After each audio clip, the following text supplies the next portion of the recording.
All right, guys, I'm Joker Boxing. Welcome to the Boxing Union. All right, we got Stuart Little, Boxing Beats and Rhymes. We even got EJ, special guest, friend of the Boxing Union. And we got a lot to get into today, guys. We got obviously our super middleweight debate. We're going to be talking about that later in the show, man. So that's going to be really good. Stay tuned for that. Let's jump into some boxing news, man, because there's been a lot of news lately. Let's start off with Carl Froch versus George Groves 2. All right, the fight. Yeah, man. Let's talk about this fight, man. What do you guys think about this fight, man? Looks like we're finally gonna get this fight. It's big. It's large. It's big for the UK. That's all I can say. And this is George Groves' chance to prove that he is world class. I think people were saying he was world class because of the performance, but let's bear in mind that he did lose. The referee shouldn't have stopped it, but he did throw it away. And he deserves the shot. You know. Great fight. Great. Yeah, I agree with you, man. I agree. Stuart, what do you think, man? This is a fight that you were saying you didn't want to see. So what do you think that's actually going to happen? What do you think about this? Yeah, I mean, I didn't want to see it because I didn't want to see our best fighters kicking shit out of each other again. But obviously, money talks, it's going to happen again. And yeah, it's obviously going to be a massive fight in Britain, bigger than the first one. And I'm going to pick Groves again to win it. Interesting, man. Yeah, you're definitely in the minority as far as people saying they don't want to see this fight. We got EJ on the line. EJ, you want to comment on this Froch Groves 2? Yeah, man. I mean, it seemed like Carl had no other options. I mean, with Chavez, with the Vera thing was going on, and you know, it makes sense, like, for him to fight again. You know, everyone wants to see it. It's gonna make a lot of money, and this might be Carl Froch's last fight. So, I mean, why not? Why not? I agree, man, and I agree with all you guys, and I hope that it really goes down. I think this is a special opportunity for Carl Froch to become one of the legendary super middleweights here. And I'm going to agree with something that Beat said, something that's kind of being lost right now in this whole mix, is that Carl Froch won the first fight. All right, I know a lot of people are upset with Froch, but let's not forget he won the fight, and the referee stole his glory as much as he stole a great opportunity away from George Groves also. So that needs to be said. So I think it's a great fight. Does anybody want to care to say who they think would win this time around? I think Stuart said he's going with Groves. What do you guys think as far as the matchup itself? Beats? Well, it's a football stadium fight. It's going to be in a football stadium, which is a good look. And Groves is going to be favoured to win, but Froch will be a lot more cautious this time around. You know, I don't think Froch will let himself get hit with them big rights so early in the fight, man. Took him out of his stride. It's going to be interesting, man. Yeah. I'm not going to do any breakdowns until closer to the fight, you know. Yeah, it's a very, very hard fight to call because obviously Beats is right. Froch he's not going to make the same mistakes twice, but I just think George Groves is going to be even better this time round. And I think Carl Froch is slowing down. You know, he's looking vulnerable at the moment. I mean, I've never seen him drop like that before, so how he you know reacts again if he gets hit like that, you know, is there for us to see in the second fight. But I like Groves in this one. I think he's a talent. I think he's one of the best super middleweights in the world, and I'm going to pick him just to nick this one. I think he'll do it on points. I can't see him stopping Froch, but because Froch has got a granite chin, so yeah, I'm going to go with Groves on points. Yeah, I mean, I think most people are going to go with that. I mean, one thing I will say, even though obviously the ref kind of, you know, intervened in this, I picked Froch by late stoppage, and a lot of people went with that same prediction the first fight.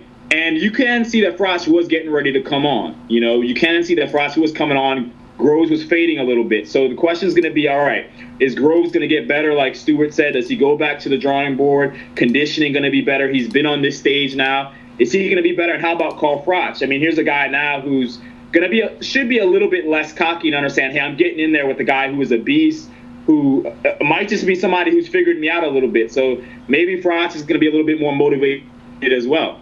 You know what I mean? Well, he's definitely going to be more motivated. Definitely. I mean, yeah, you know, he didn't take that fight seriously, George Groves, the first one. He thought he was just going to walk in there and take George Groves out, and he got an early shock. I mean, Groves hit him with a monster punch that would have put most people in a coma. So he's definitely going to be weary this time. He's not going to be flying in with his chin in the air like he did the first time. He's like Beat said, he's going to be on the back foot using that long that long, nasty jab he's got, because he's got quite an effective jab, Froch. He has. He's got a decent jab, and I think that's what he's going to have to try and use, because if he starts flying in again with his chin in the air, then he could be in trouble. I think he took the fight serious, though. He took it serious. He just wasn't prepared for what came at him. Yeah, I just think he underestimated Groves a little bit and maybe overestimated himself, as Groves was saying in the lead up. But also we talk about him being more motivated. You got to take into account that here's a guy who was cheered in coming into the ring, and leaving, this guy was completely booed. And a lot of the fans have turned on him since then. So he's got even extra motivation to be prepared. EJ, what are your thoughts on this fight, man? Are you leaning towards any one of these particular fighters? Yeah, I'm rolling with Carl, man. I could tell you why. I think Carl was coming into the fight. He stopped him already. And to be honest with you, he understand he took the best of George Groves and he came through it. So he's in his mind, he's like, I've already took the best. If that's all he's got to offer, it's for Carl to make the adjustments. And bear in mind, he won the fight.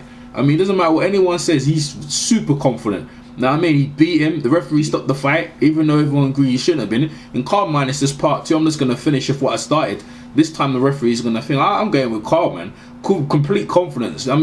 Where does George Groves if he loses this fight? He's doomed. Carl still can retire and say he's a legend, but George's got a lot of things to prove. If he wins the title, he has to go on to replicate what Carl does. Go out there, otherwise he's going to get criticised. If his next fight he takes a layup, people are going to diss him. So it's all to, as far as I'm concerned, Carl's in a win-win situation, and I feel Carl can come into this and beat George Groves, because in his mind, I feel he beat him. The referee jumped into early, and he's just going to make little adjustments here and there. If he takes away George Love's left hook and doesn't get exchanges, Carl should be able to beat him. Now take him a bit more. I think Carl took him seriously, but he got caught up with, I'm going to kill him now, you know what I mean? And if Carl just comes in a bit more cautious, I think Carl can take him out. Carl knows he can stop him. So it's all about George. See what George Groves is going to think.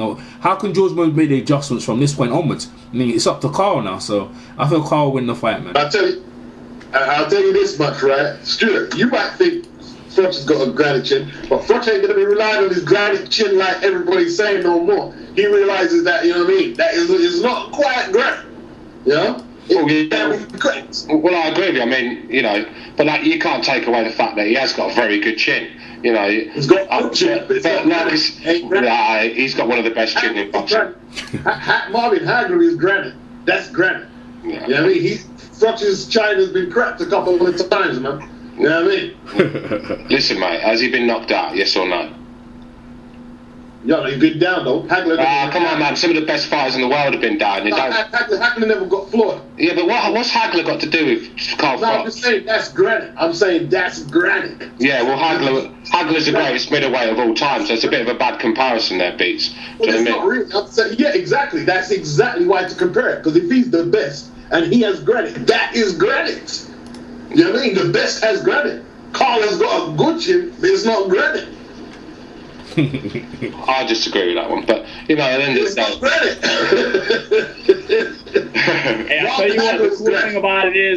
Hey, I'll tell you what, the cool thing about it is, that's why I love this rematch, because we're gonna find out how granite that chin really is, man. This is gonna be a fight. This is gonna be the fight of all fights, man. I'm really looking forward to this, man. I'm glad it's happening. I just hope we don't get any injuries or just any type of negotiation problems that keep this from happening, because I think both of these guys understand that this is legendary stuff right here. This fight, this rematch, man. This is huge. Yeah. But let's go ahead and move on, man. I think we talked about Froch Groves enough. Maybe we'll talk about them later on in the show. But let's get into Mr. Amir King Khan. He won the poll. He won the Mayweather sweepstakes. It still remains to be seen if he's actually going to be Mayweather's next opponent. Obviously, Mayweather himself hasn't come out and made this announcement yet. But Amir Khan, for now, has won the poll versus Marcos Maidana. So it looks like right now he might just be getting that shot. Does anybody have any comments on that? Well, that poll was fake. Let's be real. Last figures I saw on that poll, Maidana was miles ahead, and the next day, Khan's won it. So yeah, it's ridiculous. Just Floyd playing with the fans. That was a stupid poll. We said it months ago that fight was made. It's just a little bit of fun with the fans, I think. All right, Beats, Arrow. Look, man, it's a fight. It's going to happen. People keep saying, it's cherry picked. It's going to be easy. Khan's going to trade hard for it. And, anything can happen. Anything can happen. You know, and we'll see. If Floyd gets through it easy, we'll see what his next fight is, and we move on. Yeah, I mean, the fight's okay. It's okay. It's a good fight. I prefer the fight to the Maidana fight. You know, I just think Floyd Mayweather knows how to beat fighters like Maidana with ease. You know, he's seen it all before. Big punches. Maidana's not a bigger puncher than Canelo Alvarez, and Floyd had an easy night's work there. So Khan's going to bring different dimensions. You know, the hand speed, and he's got good. You know, he's got a lot of heart. Khan. He comes to win fights. But does Khan deserve the fight? I don't really like the argument of he deserves it more than Maidana, or it's going to be. I don't really like that. I mean, does Khan deserve the fight? Does he? Well, did Robert Guerrero deserve the fight? More than Amir Khan. No way. Yeah, more than Amir Khan. Come on, man, that's bullshit, man. You know it. No, more than Amir Khan. What is Amir Khan at welterweight? What's Robert Guerrero? What's Guerrero did at welterweight? Beat Andre Berto. More than Amir Khan did at welterweight. Beat Berto. More than Amir Khan. Hey, I tell you what, right now, Khan versus Berto is very competitive. It's very competitive. I thought we were going to stop shouting. I tried to speak 5 times. You kept shouting over the top. I thought we were going to stop doing that. Go ahead, dude. Right, Robert Guerrero was Floyd's mandatory contender at welterweight for the WBC crown. Yeah, I agree. Exactly. I agree. I mean, I just think I understand what Amir Khan has done at 140, and if this fight would have happened, hey, maybe after the Zab Judah fight, I'd have loved to see it. I just think at this point in time, I mean, does Khan deserve it? He doesn't. Let's be honest. So I don't know. EJ, what do you think about this? Khan looks like he might be getting the shot. What's your opinion, man? Yeah, man, like, no one's really happy about the choices Floyd gave us or whatever. But the bottom line is, like, they're both going to be good fights. Floyd's got a chance to stop one of the two. Whoever he picks, you know, we're going to watch, you know, and we talked about this before off air.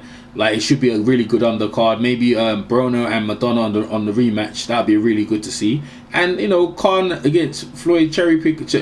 That's a cherry on the ice cream. Maybe Floyd gonna stop Khan, innit? Listen, there's a lot of things. There's a lot of history between the two of them. And when they go to the 360 show, like, Khan's been talking a lot of greasy shit about Floyd, man. You know what I mean? Other than the fight, there's a lot of juicy stuff going on in there. You know what I mean? There's a lot of history, like what Khan's back in the day. So you know what I mean? So there's a lot things we can get into as the fight gets builded up, and especially if Khan starts running off the mouth and Floyd starts running off the mouth. Listen, man, we won't be saying this, that, the other. And he's got, look, Marcus Madonna's English. He ain't got English, you know what I mean?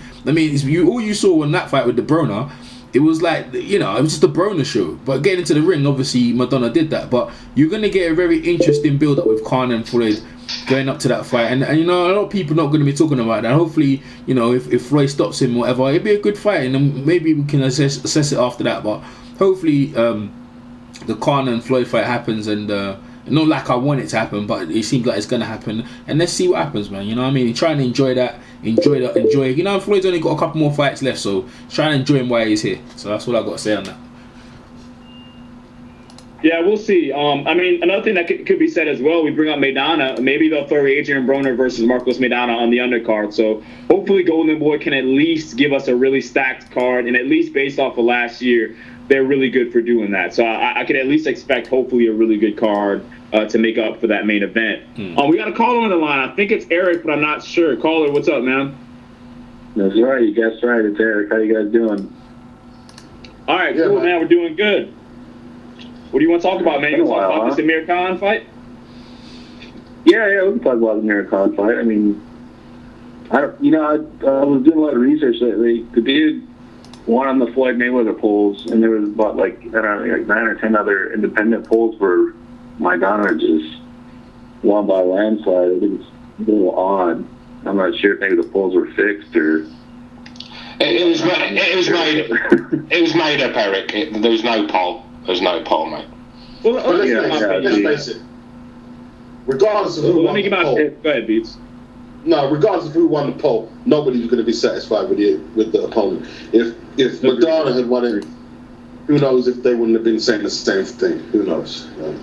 Agreed. And let me add something too. I know a lot of people think that the poll is potentially fixed, and I see the argument where it might just be. But number one, like Beats just said, Mayweather beats both of them easy. I'm sorry. I'm just going to flat out say it. Mayweather beats them both easy anyway, so does it really matter, number one? And then number two, it's not that hard for me to believe that Amir Khan is more popular than Marcos Maidana. Amir Khan is international. It's the truth. Amir Khan has more followers on Twitter than Manny Pacquiao does. A lot of people don't know that. I mean, Amir Khan, man, he's got a huge following in the Middle East. And has a big following in the UK. It doesn't mean he's very liked over there in the UK, but he's got a big following. So it's not hard for me to believe that Amir Khan outvoted Maidana in the poll. I don't really. It's not hard for me to believe. You know, I see why people might think it's rigged. I see it, but I don't know. For me personally, I think that he probably just won. That's just me. I don't think he deserves a fight though at all. Oh no, I agree with you. I mean, but I don't understand. The dude's never fought at welterweight, and he's ranked higher than Mal Naji and Thurman at welterweight. Doesn't make any sense to me. Exactly, man. That's just the problem, man. These rankings are just screwed up.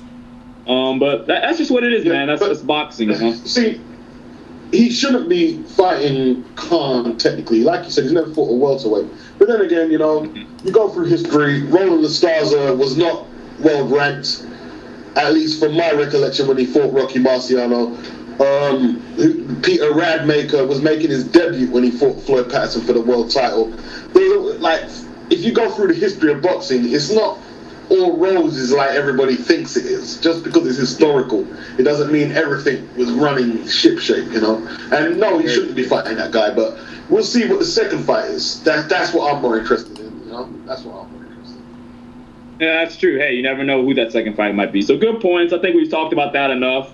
So we'll lay that one to rest. Let's talk about some UK news. Tyson Fury says that Derek Chisora would knock out Anthony Joshua. I just want y'all's opinion on that. Stuart, what do you think? Do you think Anthony Joshua is ready for a guy like Derek Chisora, or do you agree with Tyson Fury? I'd rather see Anthony Joshua have a couple more fights before he goes in with Chisora, let's be real. I mean, the guy's still young to the pros. He's still got to work on a few things. But, yeah, I mean, this guy's not far away from giving Chisora a good whooping, because I really like him. I think he's going to be a world champion, but I think Derek Chisora's a bit early, you know, to throw him in with him. That's a good point. I mean, I think it's a winnable fight though for Anthony. I do, but yeah, it's just no point to it being so early. But it is winnable, and I think that obviously when you look at the whole David Price situation and you say, was he giving Tony Thompson a little bit too early and whatnot? It's definitely not something that Eddie Hearn probably needs to be thinking about right now this second. But at the same time, I do think it's a winnable fight. You know, I mean, that's just my opinion. But Beats, what do you think, man? Let's face it. I mean, 6'6". Look at the guy's build, fast hands. You know, if he's got the self-confidence up, he destroys Derek Chisora. But the bigger point is what Tyson Fury says. Tyson Fury is doing his job. He's trying to sow the seeds of doubt into the boy's head that he can't do it. So it's up to Anthony Joshua to say, well, I can beat him and I can beat you too. And there's nothing you can say. Whether I fight you early or they build me up a little longer, I'll knock you out either way. So it's up to him to stay single-minded and stay on his job. Tyson Fury is doing what he's supposed to do to all of his opponents. He's supposed to demean them and sow the seeds of doubt into their mind and make them think twice about what they can do. But, you know, that's the next dimension I want to see to Anthony Joshua. I want to see that kind of confidence. It doesn't always have to be verbally, you know, but I just want to see him kind of just have that kind of essence to him, to where he feels like, where he feels like he can respond to Tyson Fury and say, you know what, Tyson, you know, that's bullshit. I could knock him out easy and I could beat you too, like you said. I want to see him have that kind of mindset, you know.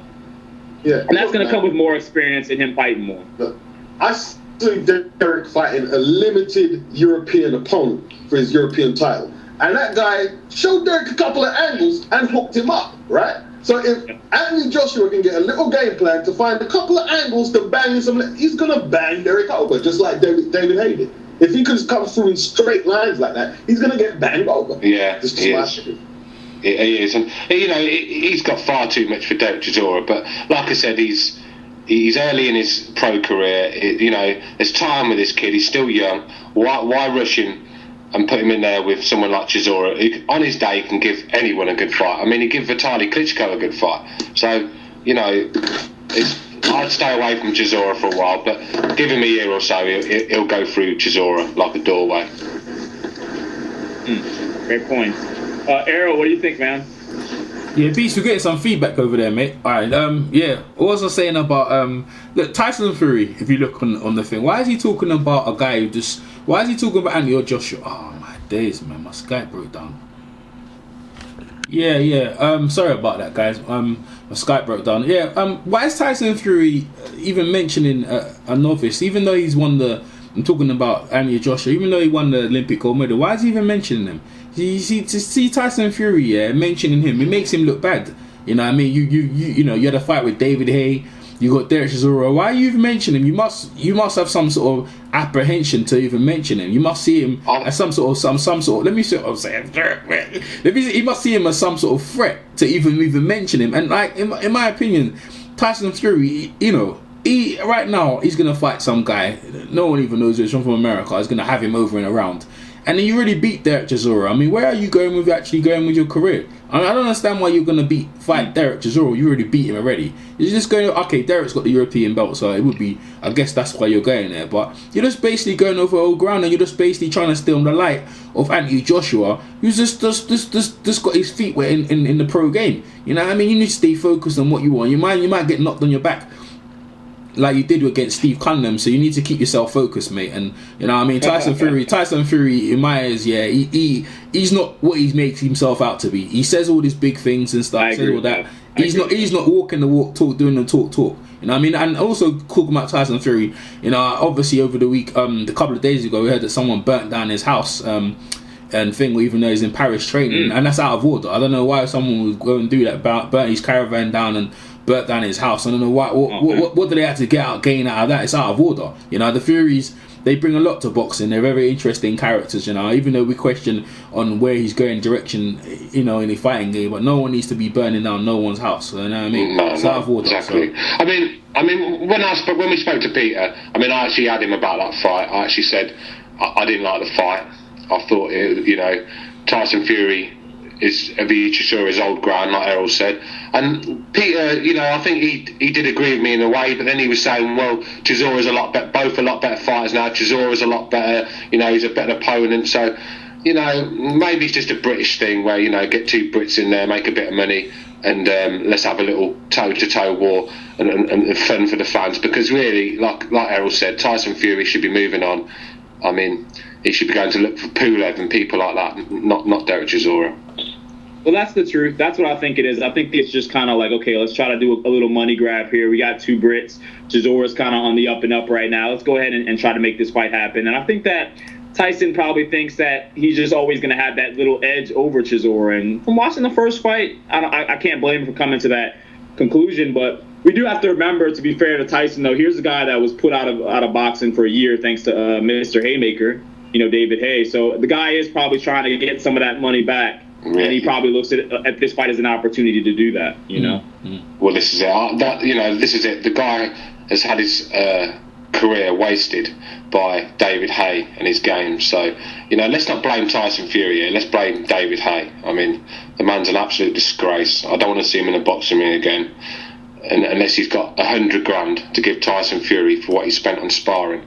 Wait, you seriously would blame him? You seriously? Over the top of that. Yeah. Look, if he wants to fight, let him come back and fight. Yeah? As long as he fights, he fights. It was always, I mean, we don't see him go to the boxing. No, I don't. That's my opinion. I don't want to see him in there. That's my opinion. I don't want to see him in there. He's a fucking. How many people is he going to fuck about? Do you know what I mean? You had your say, and I was trying. I mean, yeah, go on then. Go on. Say it then. Go on. I'm saying, if he wants to fight, and it's a lucrative match, and you know. And he gets through whatever his training or whatever, and he's ready to fight. Let the guy fight. I can't see the big deal. I can't see the big deal. I know where you're coming from, Beats. I know where you're coming from. My point is, the man just keeps messing fighters' careers about, and you can't do it. He's smug about it. There's no apologies, no nothing. No, I'll do what I want. You know, forget about Tyson Fury, forget about Manuel Charr, forget about this guy, and I just want to fight Klitschko, and that's all he goes on about, for crying out loud. I thought he was going to come back and I'm going to work my way up to the top, build my name up again. I'm going to be heavyweight champion of the world. Pulls out 2 fights. that's his career. So his comeback, pulls out 2 fights. So I've just had enough of him. Listen, you know what? Yeah, look, end of the day, Tyson Fury. Yeah, even though he pulled out the first one, they had the Pulev fight, which was a credible fight. I mean, beating David Haye, he just went in there for the money, and I mean, prize fighting is about money. There's a lot of money on the table fighting David Haye. The more than you're gonna get for Pulev. But Pulev was a credible fight, man. You know what I mean? Did you know how much credit you get if you go in the ring with Pulev and you pull off that? You get more credit than that, and that's what I understand. That's where they should have went. They still probably could make the Pulev fight. I mean, who's Pulev fighting now? Why are you even going Derek Chisora? But like you said, Stuart and Joker, he's trying to get some of the money back he's lost. And also now his house was burnt down as well, so he needs some money definitely now. And so boy, it's a lot of things going on in the Fury camp and that. You know what I mean? But the Pulev fight is so credible, bruv. You'd knock off Pulev, then bruv, you know what I mean? The world's your oyster. You're basically on the doorstep of a world title. Why are you going? This is a very, very, very, very long way round. Then you're gonna fight 2 opponents, then you're gonna get to Derek, and you know what I mean. Who knows what Derek's gonna come into? Try to bite your ear off and try. You know what I mean? Then you got to get past Derek, and then where is that? All right, European belt. Now you're ranked top 10 in all the sanctioning bodies. You know what I mean? The Pulev gets you right there on the doorstep of a thingy fight. So the way I see it, don't walk the walk, talk the talk. So it's both of them. You know what I mean? But I understand why he went there. Is the money fight. But if the guy pulled out the first time, should have went elsewhere. That's all I got to say about that. Yeah, good points, man. And first of all, let me just say on behalf of the boxing union, man, we definitely want to, say that we're deeply sorry about what happened to Tyson Fury's home, man, because that's pretty rough, man. Peter Fury, he's a great guy. He's talked to us, so we wish him and his family the best wishes as they get through that, man. So big shout out to the Furies, man, as they try to recover from that. Let's talk about this new news, man, because Erislandy Lara, man, he's been talking a lot of trash on Twitter. If you're not following Erislandy Lara, man, you might want to go do that on Twitter, because this guy, man, for somebody who doesn't speak much English, boys, he's talking some trash, and he's called out Floyd Mayweather and Gennady Golovkin recently. So, Beats, what do you think of that, man? It's crazy, isn't it? Yeah, well, I don't see why. I don't think it's that crazy. I mean, he's nearly 5'10". He's probably, see, the thing is, he's got skills. Like, maybe his punch resistance might not be great, but I don't think Golovkin is as good as everyone is saying. I think somebody like Lara, even if he doesn't win, will expose a lot of the shit that I've been saying. A flat-footed guy, not bad at setting people up for a beating, but we don't. Here's the truth. I don't care. You can scream it until whatever you want. None of you know how good Golovkin is. None of you. Because he hasn't been with the competition. So you can say he's better than Hagler, he's better than this. None of you know how good he is because he hasn't fought no elite competition. And it's as simple as that. You can argue all you want. You don't know how good he is. You just don't. See, that's actually a great point. Go ahead, Stuart. Go ahead. I like Lara. He's a skillful fighter. There's no doubt he's got talent. But I just think Golovkin will walk him down and knock him sparko. I mean, Angulo had the right game plan to fight Lara. Unfortunately for Angulo, he got hit with a monster punch by Lara that fractured his eye socket and took him out of there. But Golovkin, I mean, this guy is a monster. I mean, he's going to catch up to Lara eventually, and when he does, it's going to be night for Lara. Because you've got to remember, Golovkin's got a really good chin as well. So, and he's a bigger guy. So. I just think Golovkin, an easy night's work for him. All right, now let me chime in on that real quick, EJ. For me, I gotta lean towards what Beat said, Stuart, and I agree that Golovkin would probably win the fight, especially if it's happening at 160. But I have to say this: Golovkin has this one problem that he's shown repeatedly. He struggles with movement a little bit, even though he's really good at cutting off the ring. If you show him some movement and some angles in there, you could drag him in there a little bit longer in that fight than he really wants to be in there. So he's shown some vulnerabilities. And to Beats' point, we still haven't seen him fight that next level competition, even though it's not his fault. It's not his fault. The guys are running scared, but we still haven't seen him fight that next level. So I do think Erislandy Lara can give him problems, but eventually I think Golovkin would stop him. But I think he can still get some problems in there from Lara.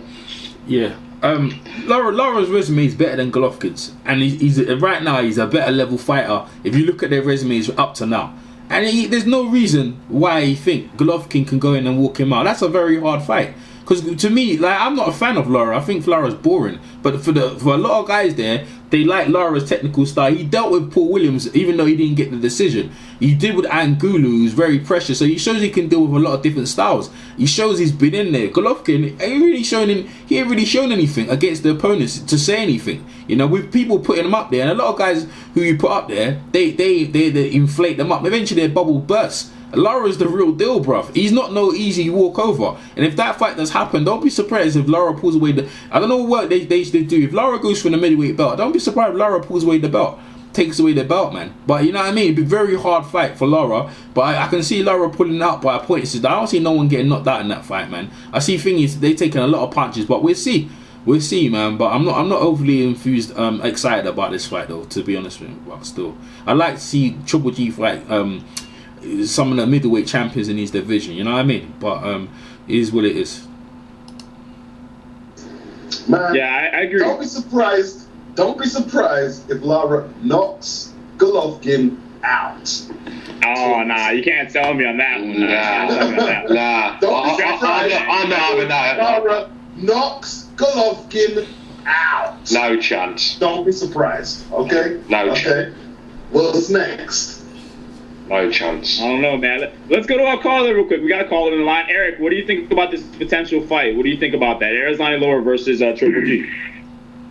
Well, first of all, I want to kind of take time to take a shot at Lara here for calling out Gennady Golovkin. I mean, when you know the fight's not even going to be able to happen, I mean, Golden Boy top rank. Actually, what is Golovkin is promoted by K2K or K2 Promotions, right? But still, he's the way he's never worked for Golden Boy. I don't understand why you didn't call him out. It's pretty easy to call a tough fighter when you know you won't be able to fight the guy. But I guess it really depends on what weight it's going to be at. If it's going to be at 160, I can see Golovkin beating Lara pretty convincingly. If it's going to be at 154, I really don't know because I've never seen Golovkin fight at 154. And it really depends on if Golovkin can pressure him right and work the body in early rounds and stay consistent with his pressure, and just basically do the same thing that Angulo did. If he could do that, I think he can win the fight. But I'm gonna have to go with Lara. I'm gonna go with Lara on points. Okay. Ooh, all right, Eric. Can I just get in here? All right. When you say they can't fight, I mean they can physically fight each other. Yeah? They can both step in the ring and fight each other. Right? I know you're talking about politics, but they can actually fight each other. And that's all what matters. Right? So once the physics, the argument of physics is established, they can both step in the ring and fight each other. It can happen. It can. There's no reason. He called him out. It can happen. Floyd can change his mind and negotiate with Bob Brown. All of this can happen. Anything can happen. Any two fighters in a welcome fight. And we need to get away from this argument. Oh, you can't do that because you're there and there. We need to get no. If we want to weigh up a match, we just weigh it up. It can happen.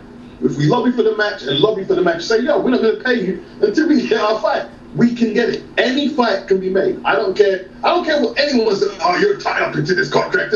I don't give a shit about that. Any fight can be made. I'm not concerned. But you know what I think it is? I think that as fight fans, I think as fight fans, we've just been deprived from these two companies fighting each other for so long that we've been brainwashed to where we really believe, oh wow, these fights actually can happen. But you're right, if these fighters actually want to make it happen, it can. And I've been saying that for a long time too. So, but we'll see, man. We'll see what happens. Sorry. All right. Lara said what he said. If Golovkin went on Twitter and said, yo, I want this, then what? What's his promoters going to say? Oh, you shouldn't have did that because we're gone. No, they'd have to either make up an excuse or take the fight.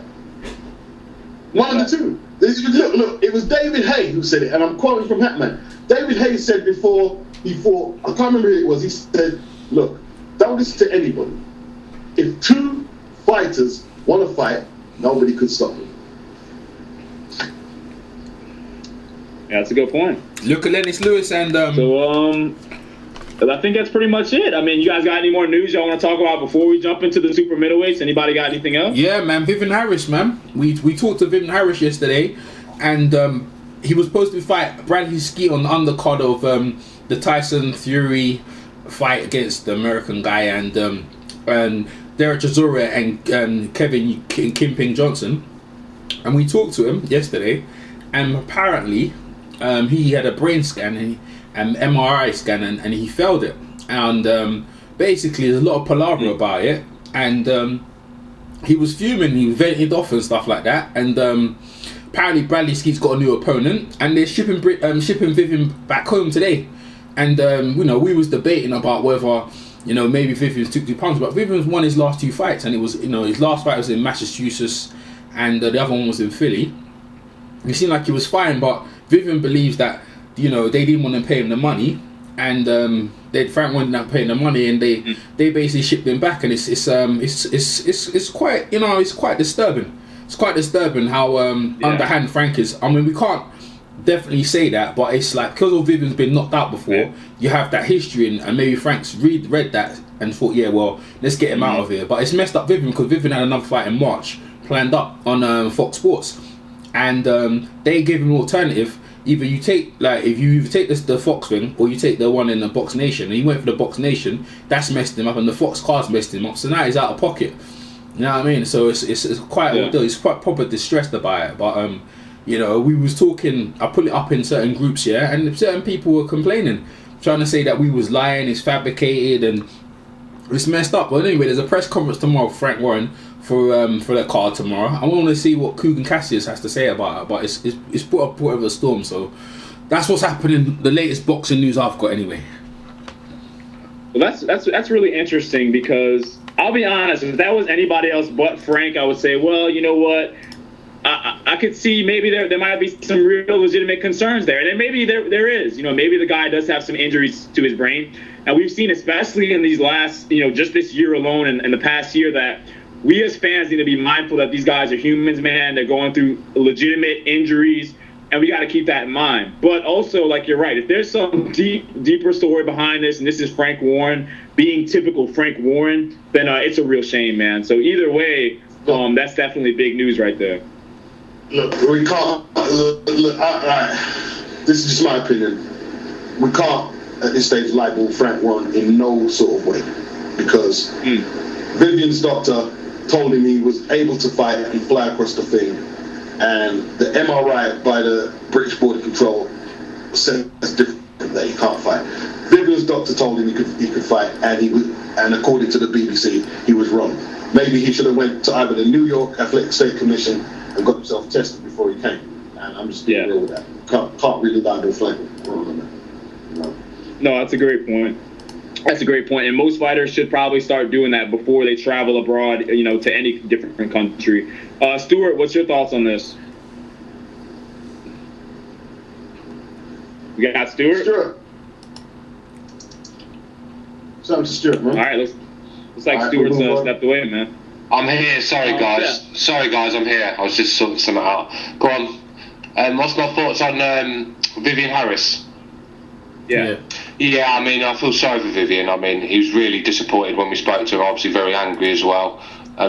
He seems to be blaming Frank Warren for it, but, we're a very, very safe country for boxing over here. We've had 2 world-class fighters, basically brain damage and their lives destroyed through incompetence from our board. So they're very touchy and very nervous at the moment. So any sort of normality on the brain, then you can forget it. I mean, they are strict over it. And obviously, Vivian wants to fight. He's got family to feed and that lot. But, there must have been something. I just can't see him bringing a man over here and then telling him he's got a brain shadow or something like that. And then, fobbing him off. Because this guy's going to go and get tested again. He's obviously angry. He's going to go to get other doctor's advice. And if they say the same thing to him, then obviously, it'll come out clear that they wasn't fobbing him off. But it seems to me that Vivian Harris, obviously, he's had some nasty knockouts.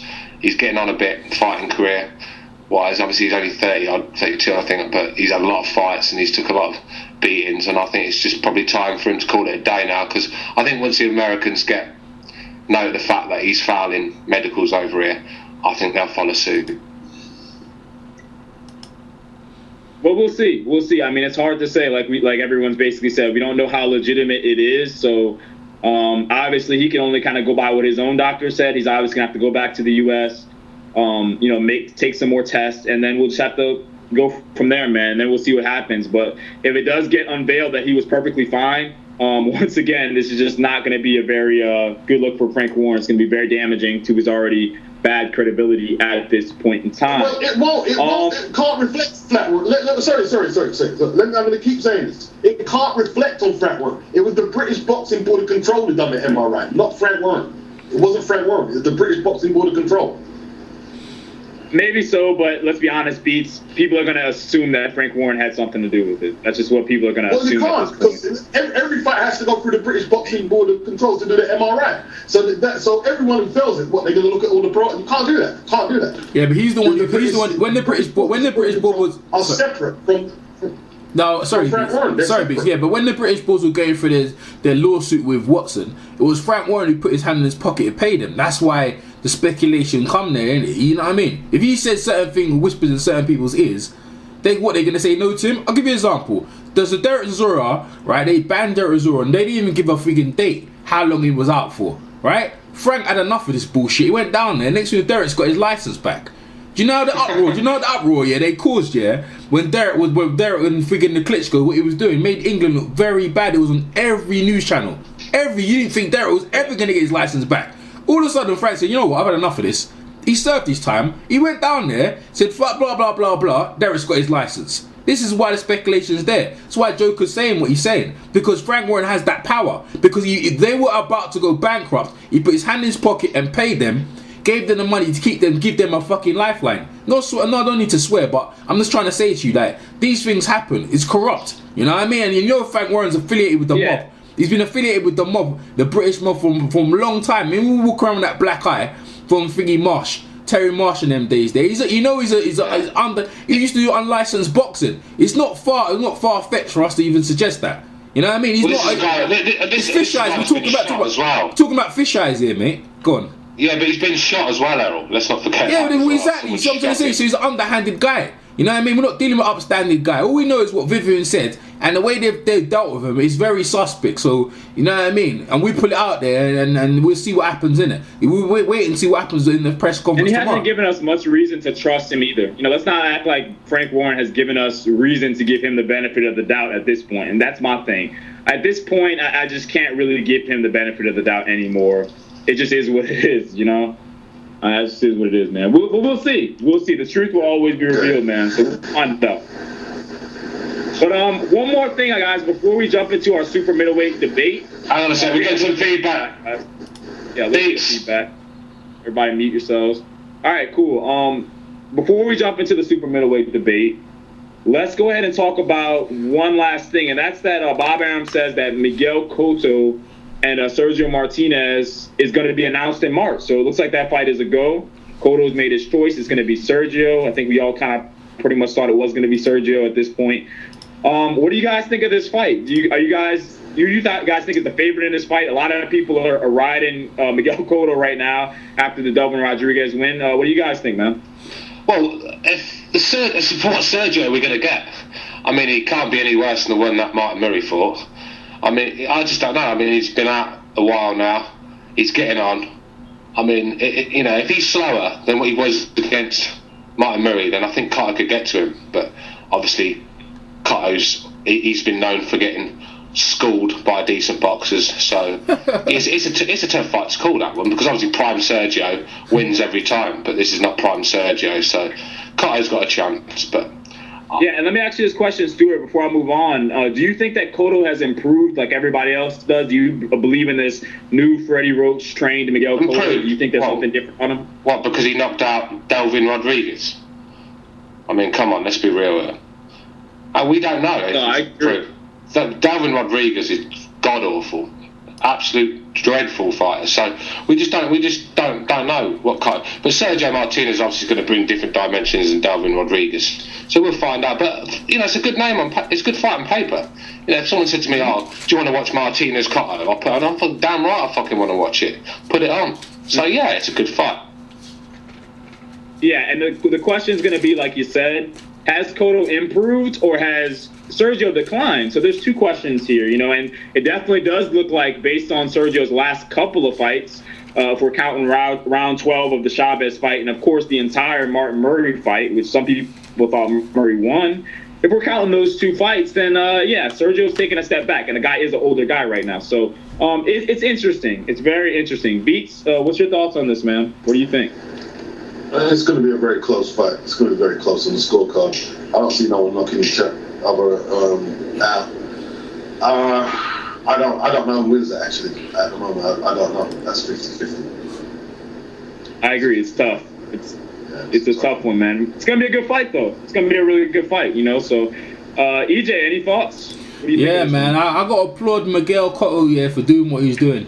He's trying to be the first Puerto Rican 4-weight champion, and if he pulls it off, man, like Miguel's way up there, man. He fought consistently trying to fight the best fighters out there, man. Regardless if he pulls it off or not, to me, he's a first ballot Hall of Famer. Even this attempting it, it's the right time to get Sergio Martinez. And, it's a good fight. Sergio Martinez is not the biggest 160. He has fought at 154. And Cotto looks alright at 154. So it should be an alright fight. Obviously Sergio Martinez will be the favourite coming into the fight.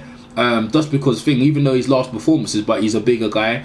But I give all the credit to Miguel Cotto even taking the fight, that guy's willing to challenge himself, even late in his career. And more power to him. He's not sticking around 154. Yeah. He just moved out of the division. No one could ever say anything about him, He's a true ambassador of how boxers should be. He's a throwback, and more power to him, and I wish him good luck. Hey, good points, man. And I agree with that. Cotto, one thing that is going to be said about Cotto for a long time is the guy never shied away from any challenges. And it always seems like he goes the tougher route. I mean, here's a guy who was offered, $10 million and upwards to fight a guy, Canelo Alvarez, who I think a lot of people think, hey, that's a very winnable fight. But instead he says, you know what, I'm going for history. I want Sergio Martinez. So, hey, give the guy props. And you know what? Maybe it's a good business move because the Canelo fight isn't going anywhere, So maybe it's just another great move by Cotto. So we'll see what happens, though. It's going to be a difficult fight. For me, if I had to pick right now, if you force me to pick, I'm leaning to Sergio just because, I don't know, I just don't really trust this quote-unquote new Cotto that everybody's talking about. I've seen too much of the old Cotto, so I don't know, but we'll see. I think it'll be a great fight, and it'll be a classic. Eric, what are your thoughts on this fight, man? You still around? Yeah. I give kudos to Cotto for taking this fight. Like you said, he could have fought Canelo for the $10 million, and that's definitely a more winnable fight than this one. I just think that this time he just bit too much than he could chew. I felt like he was already too small for 154, and now he's moving up to 160 to fight the best. I just don't understand what he thinks he's going to be able to accomplish fighting Sergio Martinez. I think Sergio Martinez outboxes him. I mean, a lot of people are on the Cotto bandwagon because he beat it up on Devin Rodriguez, but I didn't give him credit for that fight. That was a fight he should have won. As a matter of fact, I predicted that. I said he would win in the fifth round by knockout. But I don't see it being a close fight. I think it could be another Trout Cotto fight, even worse. I think Martinez outboxing. Maybe. I agree, but the one thing I'll say is if there was ever a time to take Sergio Martinez, now's that time. And I think that's why he's definitely not knocking on Golovkin's door at the moment. So I think that if there was ever a time to fight Sergio, you best believe it's the right time right now, coming off of that Martin Murray win and obviously the damage he took in that last round of that Chavez fight. I mean, so, hey, we'll see what happens, man. That's one of those toss-ups that I don't blame anybody for picking either way, to tell you the truth. But I think we're ready, boys. I think we're ready for the moment that we've all been waiting for. We're going to get into our top 5 super middleweights of all time, okay? So let me just say this before we get started. Let me just say, for the folks listening in, there's no right and wrong answers, all right? I know we'd all love to believe that we all have all the answers, but we don't. So at the end of the day, this is just everybody's opinion, So, hey, everybody's entitled to their own opinion. And, hey, we'll try to keep it clean, and we'll let everybody state their case for their lists, all right? So anybody got any comments before you jump in? Yeah. I do. All right, you guys. What's that, Beats? I've got my list is the correct list, and I'll agree with you. Hey, man, that's why I love Beats, man. That's why I love Beats, man. But hey, how about you and Stuart start off, man? Because I had to start off with the heavyweight debate, so I say one of y'all should have to start off with y'all's list. Nah, I was. Oh, no, yeah. Who's Okay. stepping up to the plate? Who's stepping up first? Yeah, I'll go then. I'm going to go. Right. My number 5 is Fenocka. Unbeaten, reigned for 6 years. I mean, did get some lucky decisions. I'm not going to deny that. And he makes Paulie Malignaggi look like Sergei Kovalev with his punching power. But this guy was a good champion. Unbeaten. And very skillful fighter, and I think he deserves to be on my list. I'm not going to start going down the resumes because we'll be here all day. But he was a good fighter, and he's number 5 on my list. All right, cool. All right, so yeah, we're just gonna go one at a time. Everybody's gonna give that number 5. Then? Yeah. All right, no problem. Well, I'll go with my number 5 next. I got the Cobra. All right, I got Carl Froch at number 5. Yes, Carl Froch. I think he's done enough to deserve to be on this list. Getting a little bit of feedback, guys. A little bit of feedback. But yeah, I think Carl Froch has done enough to deserve to be on this list right now. We're talking about wins over Jermaine Taylor, John Pascal, beat Lucien Boutte, who was really hyped up, beat Mikkel Kessler twice. Maybe you could even say avoided by Calzaghe. Maybe you even say Calzaghe avoided him. Yup. Chris, we're getting a little bit of feedback, man. Just go ahead and mute yourself, buddy. But yeah, you could even say maybe even avoided by Joe Calzaghe. And like I said, I mean, Carl Froch, his resume pretty much speaks for himself. And he's even recently, of course, beat George Groves. And that's a win that can go on to become even better as time goes on. So Froch, the fact that he's still fighting right now, looking to get back in the ring with George Groves a second time, I think that Froch definitely has a chance to really move up this list and do some legendary things. So who's next, Beats? My list isn't that organized, right? My 5th is a 4-way split. I mean, I don't think I can do that. I've got Collins, Leonard, Otka, and Jones at 5. And Beats, for the people listening in, man, Beats is always trying to find a way to cheat, guys. He's always trying to cheat. But, hey, I like the Steve Collins one, man. I really like Steve Collins because I actually really thought about putting him on here. Great fighter. He definitely deserves some recognition, so shout out to him. I mean, Beats. Yeah. I mean, Beats, that's one where Beats is, he can't be wrong there. If he names 10, someone's going to agree with him. So, yeah, I understand where he's coming with that one. But, yeah, it was a good pick of 4. Yeah, solid, man, solid. We got EJ and we got Chris. So, which one of you guys going to step up to the plate, man? Who you guys got for number 5? Go ahead, Chris. I got you said for my number 5? Yeah. Yeah, just number 5, man. Hold on for a second. EJ, you go next, and then when Chris Yeah, will come EJ, back go to us. ahead. I know my 5 is Andre Ward. Huh? Yeah, go ahead, Chris. Explain. Go ahead, yeah. Go on. Andre Ward, Carl Froch, Joe Calzaghe. No, number 5. That's number 5, bro. It's number 5. All we want is your fifth pick. All we want is your 5th Oh, pick. my 5th pick, I got Nigel Benn. Okay. Okay, got the Dark Destroyer. All right, cool. You want to explain why you got him number 5? Yeah, because his resume, I'm looking at his resume, he only really beat, who do we got? Where's that shit? Hold on, let me get my papers together. Oh man, Chris! All right, Chris is getting his homework together, guys. So we got Chris. I got it right here. Hold up. Chris Eubanks. He fought Chris Eubanks and Gerald McClellan. Other than that, he ain't really strong. So what about Doug DeWitt and Aaron Barkley then? That's middleweight. Doug DeWitt was at middleweight. Aaron Barkley was at middleweight. We're talking about simple middleweight. Oh, okay. Good point. All right, hey, good points. EJ, what you got? Yeah, I got Number 5. All right, cool. Yeah, my list is nice. I'm proud of my list. You know what I mean? But first and foremost, Steve, I got 5, but I got honorary mention Michael Nunn. Just putting out there honorary mention because the guy I picked at number 5, he wanted to face him at number. He wanted to face him and Ben. right? He wants to face him and Ben. So I got Chris Eubank at number 5. Chris Eubank at number 5. The reason why I got Chris Eubank at 5, he fought Sugar Boy Malinga. You know, he beat Nigel Benn. Obviously, he took the belt, and also he drew with Nigel Benn. And you got twice with Michael Watson. You know, like Chris Eubank was a stellar. And I mean, certain people might put him further in the list, but for me, I got Chris Eubank at number 5, especially. You know, his performance as well, and his record. I think Joe Calzaghe beat his record, so he had the longest winning record for the WBO. But after obviously Joe Calzaghe just beat it. But he's a stellar fighter, man. I'll go Chris Eubank number 5. Cool, Chris Eubank number 5, man. So yeah, that's pretty much what we got so far. So, anybody got any comments? Anything they want to say? Or are we moving on to number 4 now? All right, Stuart, you're up. Go ahead. Stuart, number 4. Yeah, my number four is Carl Froch.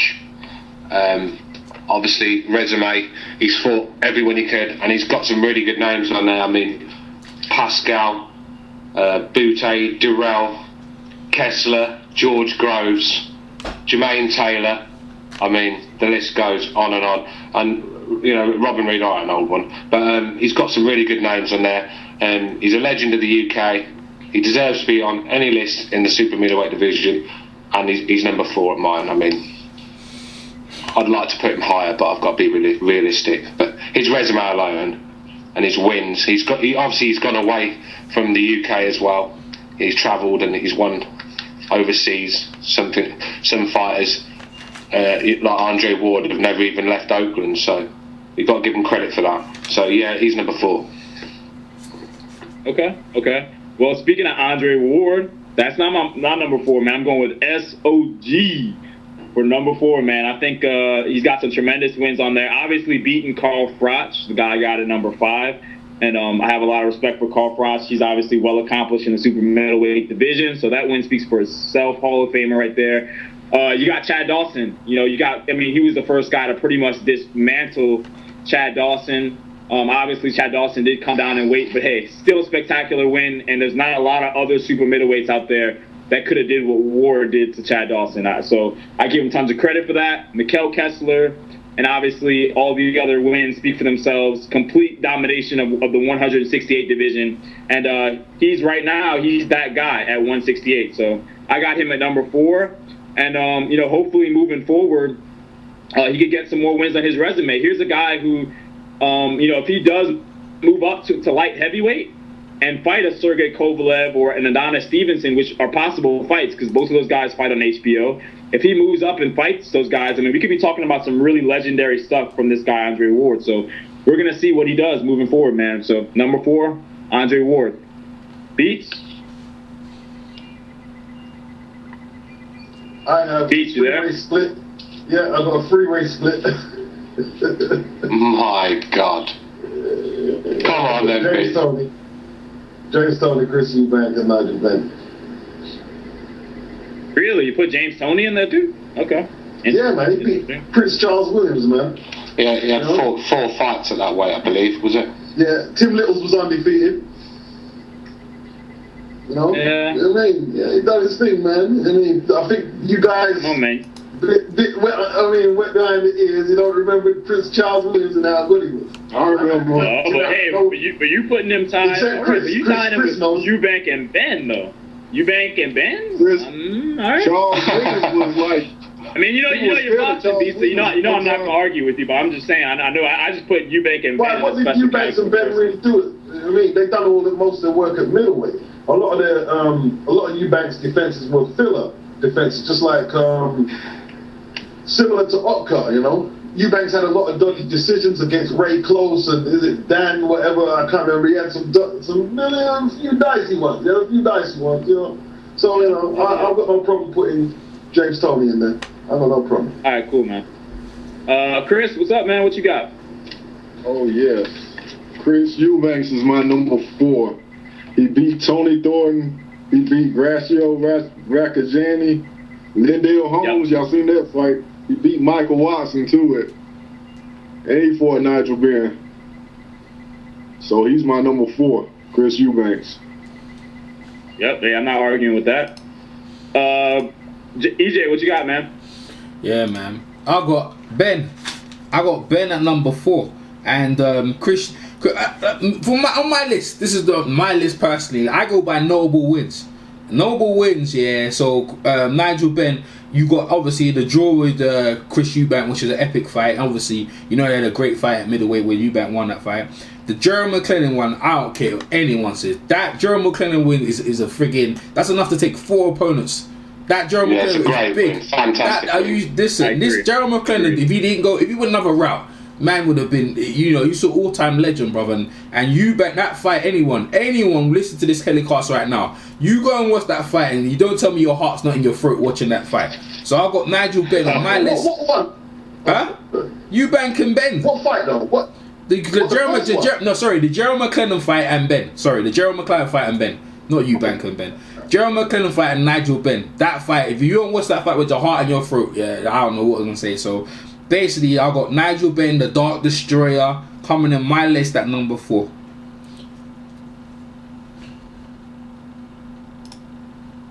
Hey, all right, great points, man. Who's next? Who's up? That's me. And I'm on number 3. Yeah, and my number 3 is Chris Eubank.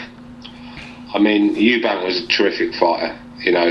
I used to watch him when I was a kid. I mean, I'd be the only one in the room that ever wanted him to win. For some reason, the man was hated in the UK because obviously, his manner. He acted like an upper-class English person. Well, one of the best dressers you'll ever come across. I mean, so he used to drive through the small streets of London with one of them big American lorries that he brought over. I mean, the guy was a character, but he had a chin of iron. He had a heart of a lion, and he could fucking bang as well. It's a terrific fight. I mean, he beat Watson, and I think that was the end of Chris Eubank when he hurt Watson.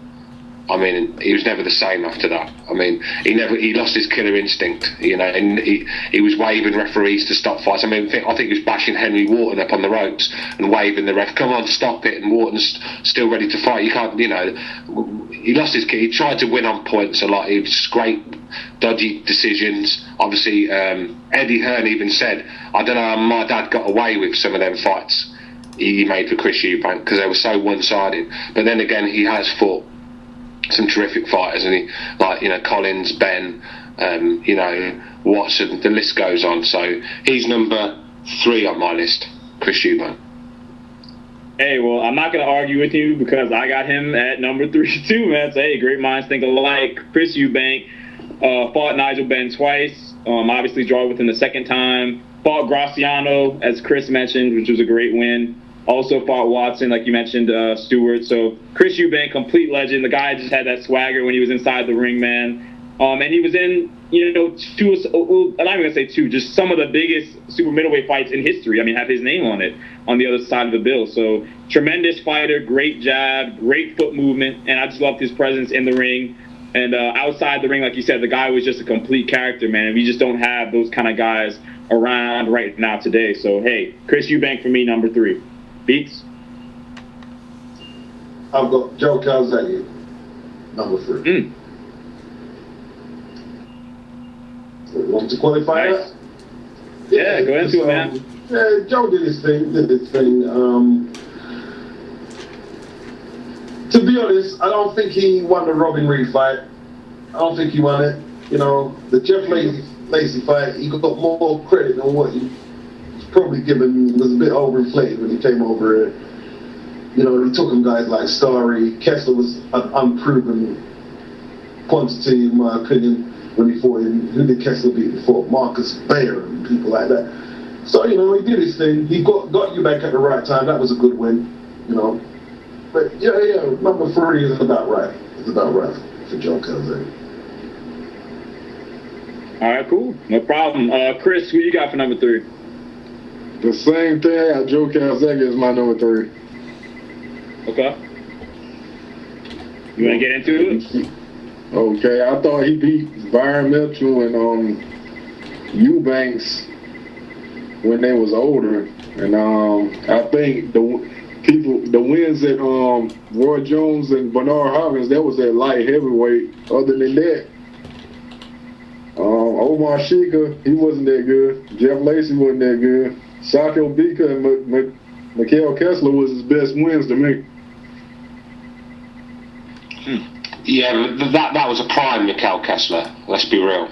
That wasn't the Kessler that Ward and Froch beat. That was a prime Mikhail Kessler. That's a good point. He wasn't in his prime. That was the best Mikhail Kessler, and people do give Andre Ward and Froch a lot of credit for those wins, but let's face it, Calzaghe did fight the best version of Kessler, so I give him that one.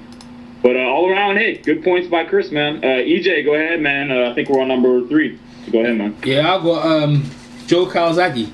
Joe Calzaghe is my number 3. My list is a bit controversial, I must admit, man. I think people are probably going to disagree, but people need to understand what we're talking about, the super middleweights.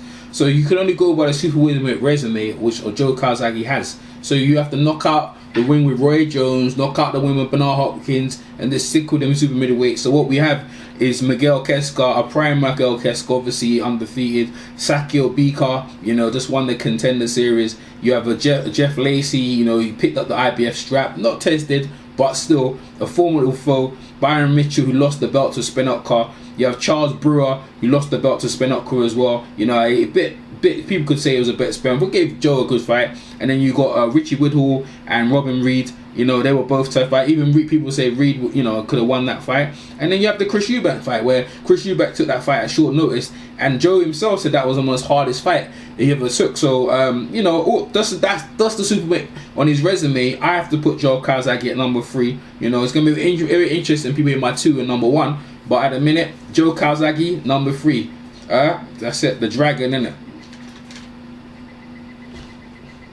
Hey, all right, man. Cool, no problem. Stuart, go ahead, man. We're on number 2. Yeah, my number 2 is Nigel Benn.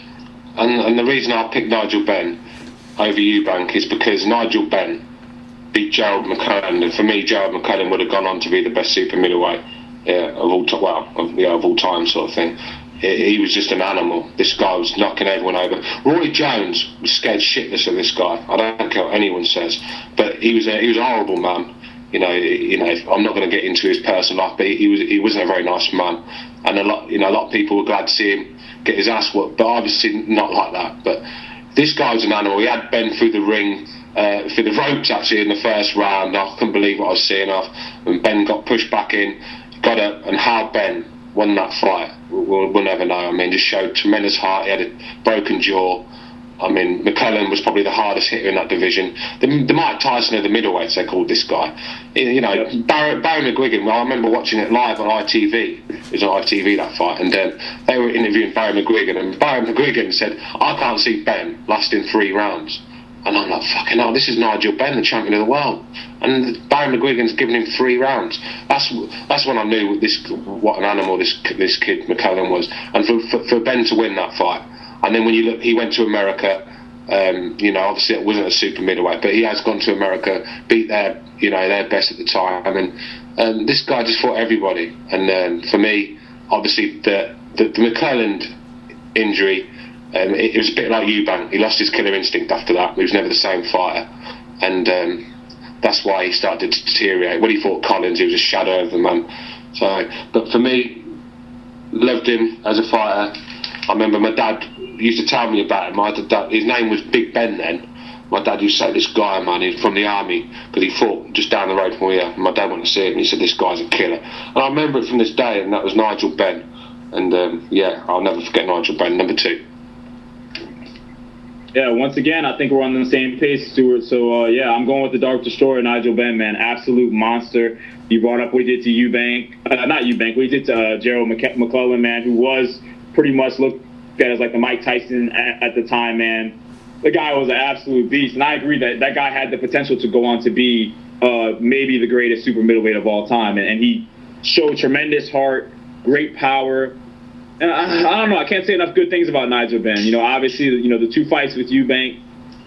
This guy, to me, I think deserves to be on anybody's list, and one of the best super middleweights of all time. I mean, I don't even know what else to really say about the guy. So I got him for number 2. It was almost actually, I debated with him in a couple positions. If I was doing like my guy Beats, I'd have just tied him with a couple of people. But I like him at number 2, man. Big shout out to Big Nigel, man. Nigel Benn is the man. Beats, what you got, brother? I've got Carl Froch. Come on, bro. very surprising pick there, Beats. Wasn't expecting that. Why not? Yeah, I just didn't think you really rated Frotch. I don't know why. I just didn't think you did. Frotch is a good fighter, man. Good fighter. That he beat Jean Pascal. You know, the Andre Dirrell fight was a bit dodgy. Could have went the other way, but regardless, he got the W. Very, very, very good win. One of the best wins of his resume. People don't actually give him credit for that. He fought. I like the way he boxed after Abraham, because I actually thought Abraham was going to knock him out, because the way Frotch was fighting, just going right up in people's chests, I thought that's the wrong tactics for this guy, but he boxed him, and with a very good performance. The Lucien Bute fight, obviously undefeated guy, IBF champion was he. Can't argue with that. Beat his man to Tree in Groves, lost to Ward, but who hasn't? You know, good fighter. Definitely number two. And one of the UK's best fighters in my generation. cool, man. Hey, going with the Cobra. Well said. All right, Chris, what do you got, man? Number 2. I also got Carl Frotch. He beat Robin Reed. He beat Jean Pascal. He beat Glenn Johnson, Jermaine Taylor, Andre Dirrell, Arthur Abraham, Bute, Kessler, and Groves. He lost to Andre Ward, but he got a pretty strong resume. Yeah, Frost does have a great resume. He does. I'm interested that you guys got number 2, though. I'm impressed. Yeah, I am. I'm very impressed. Do you know what I mean? I feel a bit bad not putting him in there now. Joe, I've got him at number 4, and I feel a bit bad about that. Me being the UK lover, as everyone likes to call me. You know, he should be number 1, really, shouldn't he? But you know, I've done my list on. You know, I've seen all these fighters. I've been around him. Yeah, of course. I mean, I'm not changing that. See, I mean, you're not patriotic to the UK, man. Well, I don't know. I'm not patriotic, but so far I've got 3 Brits in there. See, us true Brits represent for our Brits, you know what I'm saying? Well, you don't know who my number 1 is yet, so you just wait and see, you know what I mean? But yeah, hey, that is interesting, man. What I will say, though, is that Frotch, his resume can still continue to get better. I like his chances to move up, because the more Groves does, then the better his resume is going to get. Especially, hey, if he goes back in there and beats him again, then we're really, this guy's, it's not even going to be debatable at that point. But EJ, what you got? I'm sensing a similar theme here. What do you got, man? Oh yeah, man. I got Carl Frotch also at number 3. And I'm gonna go into his resume. Hey boy, like. I know we're on number 2. We're number 2. Oh, sorry, number 2. Yeah, number 2. I got Carl Frotch at number 2. Yeah. I had someone else at number 3. Sorry, I had someone else at number 3. So anyway, Carl Frotch, his resume is tight for me, and the reason why I look on notable wins is the names you have on your resume. This is my criteria, and the people you're fighting. Now, Carl Frotch for me is right now, even though people are not giving him credit right now, is if you look back at his resume, is a who's who. People know these names, and there's a list of them. Even that's why I have Joe Calzaghe where I have him. I have Carl Frotch in front of Joe Calzaghe. George Groves, undefeated, young, hungry guy. Wasn't untested, but you know what he brought. Yeah, and he came off the floor and beat him. Miguel Kessler. Okay, people could say Miguel Kessler wasn't the same Kessler because Joe Calzaghe beat him. He was still good enough. He still came into that fight with a belt, so he was still a world champion. All right. Then you got obviously in that he avenged the loss. Because he lost the fight against him and he came back and won. Which in fact I actually thought he won that first fight, but he avenged the fight. I wouldn't say Yusuf Mack. I mean, he's drained, came down, but he's still there. He's still a name. People kind of know he's in the States.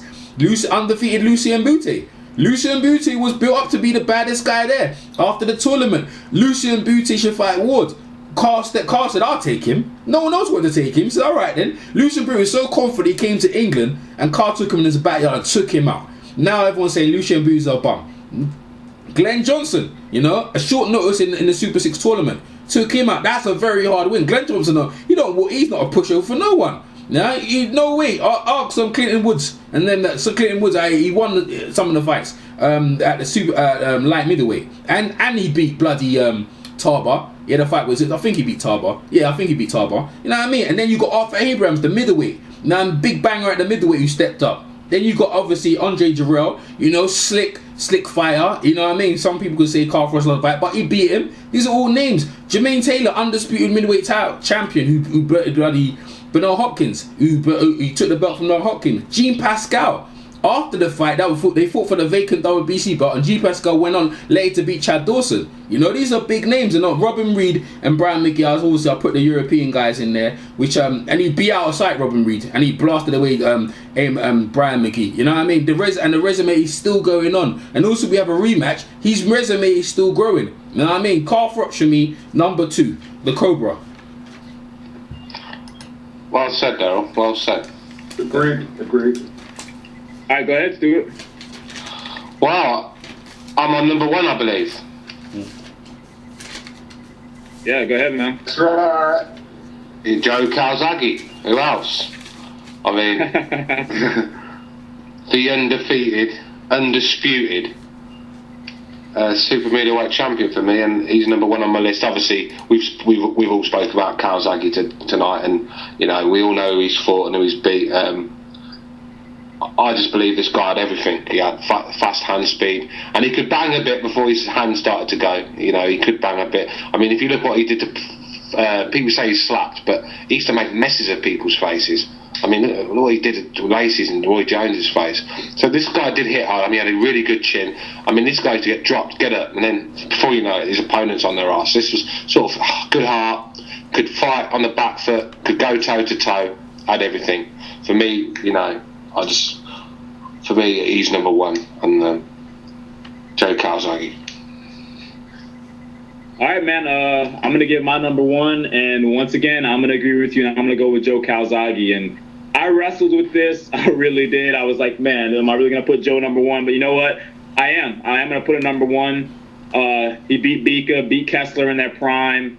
You know, held down the super middleweight title with all those defenses, man. I mean, this was the guy who definitely helped to put the super middleweight division on the map with the amount of title defenses that he fought. A lot of people are going to question things about his resume. I can't really argue with them or blame them for it. Did beat Chris Eubank. Was it really a prime Chris Eubank? Nah, not really. But, you know, he does have that win. It's a good name to have. And then, obviously, of course, you know, everyone was saying, hey, when are you going to move up? When are you going to move up? He moved up. He beat Roy. He beat Hopkins. You know, obviously that Hopkins win just continues to get better with time. So Calzaghe being number 1, I think there's an argument for it. You know, I think there is. But I honestly do think that all of these guys are really close. So I think that it's debatable. But the Hopkins fight was at light heavyweight. The Hopkins fight was at light heavyweight. That's what I said. I said he moved up and fought Hopkins at light heavyweight. So yeah, I mean, like I said. Go ahead, B2. You got. No, I'm just saying that can't count on the super middleweight resume. The Hopkins fight. I didn't say it did. Didn't say it did. Well, I've got Andre Ward. He beat Kessler more decisively than Calzaghe did. He was more aggressive against Kessler than Calzaghe was. And I don't think Kessler was necessarily faded. I think Andre Ward deteriorated his condition, you know what I mean, and his status as a super middleweight. He beat Alan Green, who was drafted in. He beat Alan Green, who was drafted into the tournament, beat him convincingly. He beat Sakio Bika, who came back and won a belt, and obviously Joe Calzaghe did that. He beat Abraham. Decisively defeated Froch. The light heavyweight champion came down, tried his luck. He got stopped. Beat his mandatory in Rodriguez. And he's just cleared up efficiently, and no one's been close to touching him. And what you have to factor in is he didn't get the choice in saying, I'm going to fight them at this time or that time. He done it in a tournament, you know, and he took on whatever came to him. He couldn't say, oh, well, I'll fancy this opponent because he's a bit slow or he cuts easy. No, he just had to fight them as they came to him, and he done it efficiently. So, yeah, number 1, Andre Ward, in my opinion. Flawless resume. All right, man. Yeah. 100%. Very controversial, very interesting. 100% disagree with that. But oh, man. All right, well, before you guys start throwing y'all's lunch at each other, let me move on. Let's get Chris's number 1, man. Chris, what you got? Everybody mute yourself, guys. We'll get a little feedback. Chris, go ahead. I got Andre Ward, beat Carl Froch, Chad Dawson, Arthur Abraham, Mikhail Kessler, and Edwin Rodriguez. And he might go up the light heavyweight. He could fight Triple G or he can fight Kovalov or Stevenson. So his resume gonna get better. So why don't he do that then? Considering that's what he started his career. But in the Olympics, this guy was a light heavyweight. So that's his natural weight. So why don't he do it? He fought. You sure? I'm telling you. Look at that. He won a gold at light heavyweight. He'll go up to light heavyweight. I'm sure he'll be up to light heavyweight. Not now. Yeah, I mean, everything happens with time. I see where y'all going based on his potential to get there.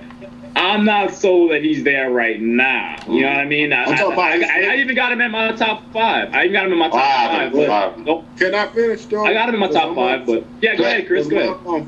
Look at Calzaghe for Omar Shika, Mario Vick, Will McIntyre defending against him. His resume is not that strong.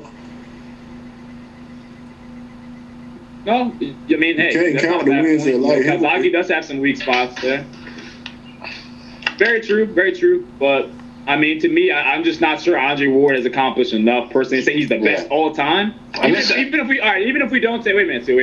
Even if we don't say Calzaghe, my only thing is that enough to say, okay, well, his resume is better than Eubank, what he's done? I mean, is that enough to say he's better than Ben? It's debatable, I'm not gonna argue with y'all because we're gonna leave it up to what people think. Ben. I mean, if Carl Froch would have beat Andre Ward, I would have had him as the all-time because of his resume. Plus, Ward would have been up there. Oh yeah, that's why I got Froch as my number 2. I mean, I've got a problem with the way he headbutted his way to a win on Kessler. I mean, he obviously didn't get in the tournament. Was built around him. It was built around him in Oakland. He did a job on Froch in Oakland. I mean, this guy. I mean, he didn't fight Durrell. He missed out on that one. That would have been a hard fight for him. Durrell skipped out the tournament. Yeah, I know he did skip out. I'm not blaming Ward for it, but he still didn't fight him. I mean, he had Alan Green, and then he fought. Was it Glenn Johnson? No, who was he fought? Sakio Beaker, and he was getting. Yeah, I mean, I just don't think. I think he had the easiest run, to be honest with you. But obviously, he deserved to win it. He beat Wait. All right, wait. We'll pick this back up in a second. Let's let EJ get his number 1 and 2 and let him state his opinion real quick. So, EJ, go ahead, man. Andre Ward, man. Andre Ward, number 1, man. I can tell you why, man. Look, talking about people dirty behind the back. Carl Froch is the dirtiest player in the game. He complains about headbutt, but you see in the George Grove fight, he was hitting George Grove around the back of the head. The people need to stop with that. It's a fight. And in the day, if the referee's not looking, you can get away with stuff. Now, Andre Ward, before that fight, Andre Ward before that fight is not known for any headbutt. Carl Froch knows he had to fight him, put bullshit out there in the media. Now the referee's looking for headbutt. They didn't need to buy him with a headbutt. In fact, Andre Ward beat him with one arm. Now I have Carl Froch at number 2, so you see how much I respect Carl Froch. But the man who beat him is the man of the man. And we're talking about undisputed. No, Joe Calzaghe wasn't undisputed. He picked belts up and vacated them. Right? He just kept them to that WBO belt, was the weakest belt in the division. But Andre Ward, WBA belt, picked off at Miguel. I'm talking. You're talking. He does actually. He does. I don't need your permission. I was talking anyway. Stop interrupting me. Yeah, he has the Ring magazine belt. The only way you can achieve. Listen to you. Yeah, good. Yeah, listen to me then. The only way you stop interrupting, man. It's being childish now. Like just finish, Errol. Yeah, well, don't talk then. You can't tell me to speak. No, you're being rude now. You're being rude. Let him speak. This is number 1. Let him speak. Yeah, the only way you can let me speak. No, you're not letting me. I'm talking because I was talking. You're interrupting me. Right? The only way you can achieve the Ring achieve the Ring magazine belt is to unify the belts. Now, my way of thinking, Joe Calzaghe never got the Ring magazine under super middleweight belt. He got the light middleweight. He got the light heavyweight belt, not the Ring magazine super middleweight belt. And we're talking about the super middleweights right now. So let's go down his list. Andre Ward, number 1. Number one contender, Edwin Rodriguez. Edwin Rodriguez was a very strong opponent. Even at light heavyweight, people were saying this guy's very strong. And look how Ward dispatched him, even though the fight was a bit messy. Yeah. And then he dealt with Chad Dawson, moved down as well. Chad Dawson, yeah. Look, Chad Dawson, you unanimously recognise as the linear light heavyweight champion. He came down. He was arrogant. He came down into his weight class and Ward dispatched him. He's never been knocked out. In fact, before Donnie Stevenson, no one's ever done that to him. Finished him off. Man quit on his knee. Didn't want no more. That is very impressive too. Carl Froch Carl Froch, aggressive. Carl Froch doesn't give no respect for nowhere. He'll come in anyone's backyard. Dispatched Carl Froch with one arm. You know, Arthur Abrahams. Look at his knockout point. Look what he did to Jermaine Taylor. No joke, bruv. These are serious players, bruv. Every one of them. Dangerous opponents. Sakil Bika. Ward. Look, the house say that how dangerous. No one wants to rematch this guy. When you get a fight with him and you get past him, you just leave him alone. He's dangerous, and he's a champion right now. Miguel Kessler, obviously Miguel Kessler. That's where he picked up the WBA belt. Edison Miranda, you know, Edison Miranda's a dangerous opponent, and in his resume, he's still going on. People want him to move out the division, but at the end of the day, you're winning and you're in the division, and there is obviously definitely champions at the higher weight. But right now, he is the man, and I don't care anyone's resume right now. Andre Ward right now, and you can put Andre Ward in any era, and he can compete fairly and give a good account of himself. Andre Ward, yeah, SOG, SOG number one, Number Umbu all day, bro. Andre Ward. That's all I gotta say about that.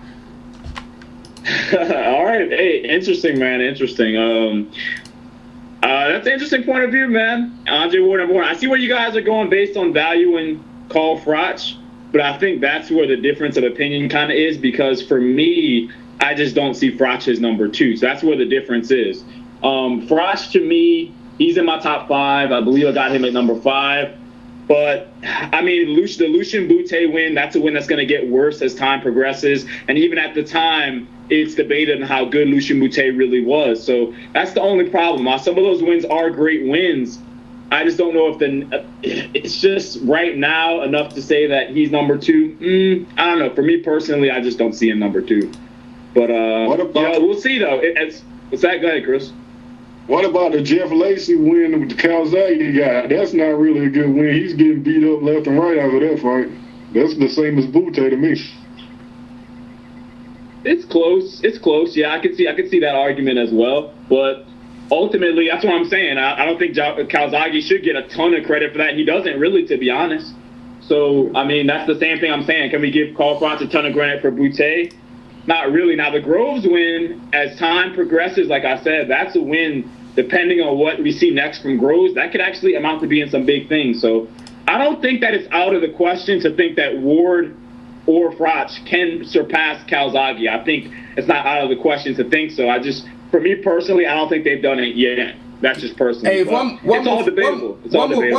more thing I missed out. You got to understand about Joe Calzaghe, yeah? He didn't want to fight Carl Froch. He blatantly ducked Carl Froch, yeah? But you look at Carl Froch, he didn't duck. He could have ducked George Groves. He didn't have to fight him. He could have vacated the belt. He fought him. This is why I have him in front of Carl Froch, because of them things there. And he fought them. You know, I give people credit for fighting the guys who were there. And Andre Ward and Carl Froch have done that. You know what I mean? He's sitting there pretty with 2 belts on his strap. You know, even though he's not the best in his division, Andre Ward is. But Carl Froch is still the guy, man. You know what I mean? Like Joe Calzaghe, in my opinion, he ducked certain people and he had his whole of his fights in the backyard. Carl Froch he ain't having it. He'll go anywhere. Fight anyone out, anyone, and then in anyone's territory. That's why I have him above. You know, I'm not giving no credit for people ducking fighters. I'm not doing it. And also, you look at Carl Froch's resume. It's strong at super middleweight now. At super middleweight, it's stronger than Joe Calzaghe's, man. It's stronger. It's blatantly names, bruv. The Super Middleweight tournament was known to be the champion. That is a serious tournament. It's not to be joked around with, bruv. You can't mess around with that, you know. So, in my opinion, Carl Froch, yeah, got number 2. And because Andre Ward beat him, that's why I have Andre Ward number 1. And he's continued to do things right now. I mean, these guys are still doing their thing right now, bruh. So that's why I got it, man. You know what I mean? But everyone's listening strong, though. We leave it to the people to decide, right? Yeah. Agreed. And hey, I gotta give y'all else credit. I did not think y'all could make a good case for Ward being number 1, but somehow y'all did make a case for it. So yeah, we'll see. One thing I will say to add about Calzaghe is I do agree with that. He should have fought Carl Froch. But, Carl Froch at the time, as you all know, man, was being so disrespectful, man. He's calling him out, calling the guy out of his name and whatnot. And it's funny because full circle, it did come around to Carl Froch with the whole George Grove situation. But where I do give Froch his credit, like he said, is, hey, he manned up and said, you know what, I'm going to fight him. And he looks like he's going to do it again. And that's why I do have a ton of respect for Carl Froch, so I definitely got to give that to him. Anybody got any more comments? Stuart, you want to add a rebuttal to anybody, or anybody got anything they want to say? Nah, I've said it all. Really. Ooh. Beats. Any last comments? So I think Ward came out on top. You know what I mean, amongst us, and I think that's a fair result, in my opinion. It's a fair result. Oh, we'll see. Well, I think Joe Calzaghe fought a lot of people, you know. At times where, you know, I don't know. I think the Robin Reed fight was a lot closer than what people say it was. David Starr, there wasn't good title defenses. The Kessler fight,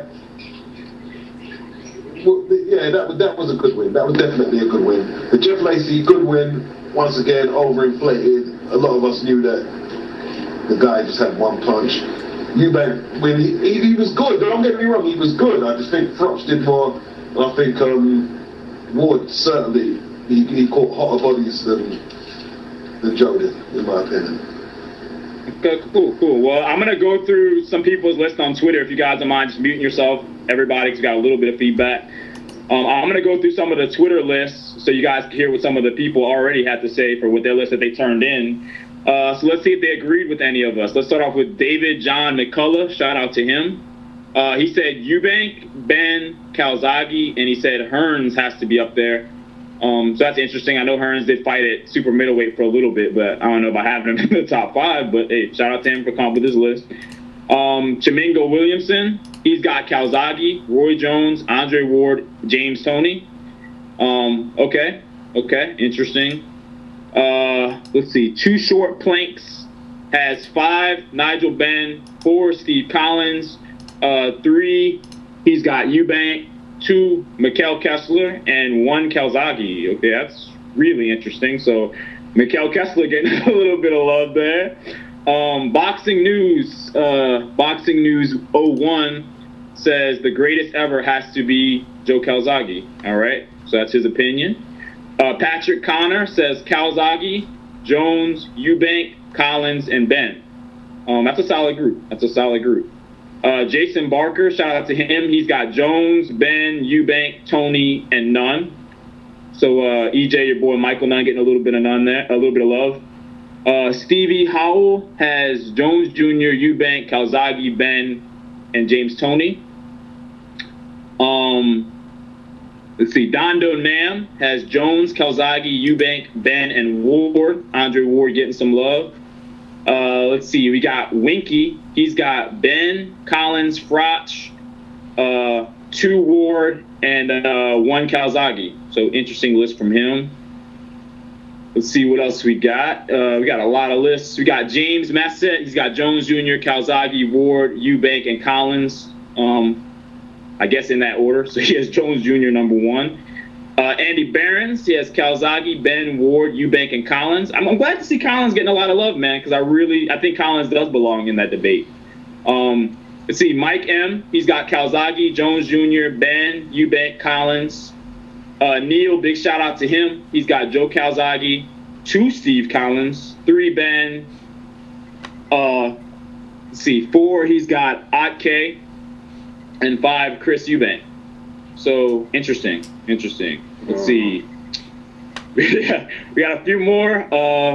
Crowd is on Fuego, has Ward, Froch, Durrell, Groves. Okay, this is just his modern day list right here. He's got Ward, Froch, Durrell, Groves, Rodriguez.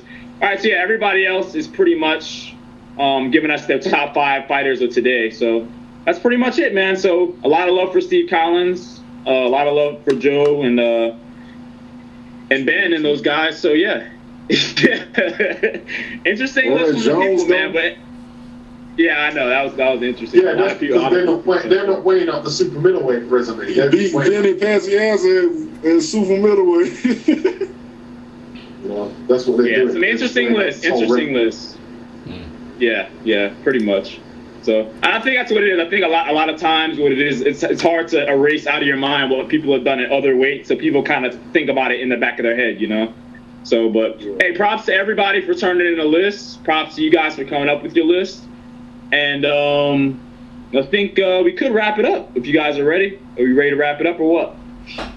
Yeah, it's done. We've spoke the subject now. It's just time. All right, cool. Hey, no problem, man. So, hey, big shout out to everybody who turned in your list.